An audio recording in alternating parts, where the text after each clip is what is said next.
değse, dillerim meleğim değse, güller çalacak olsa.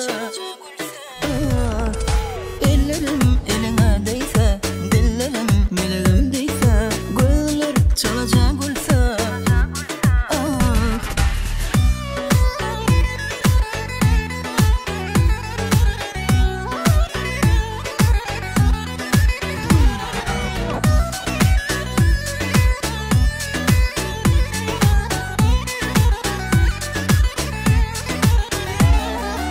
Alı dağın qarına men verak yüdüm, yılı mehrin edinim kalbıma yadım.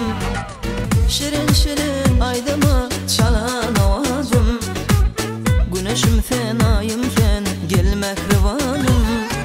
Nerdice göl beylen meni yandırma, nerdice fil beylen çağırsam gel durma.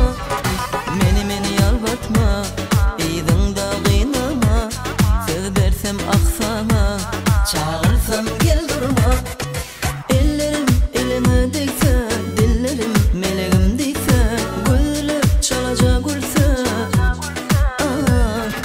Ellerim eline değse, dillerim meleğim değse, güller çalacak olsa.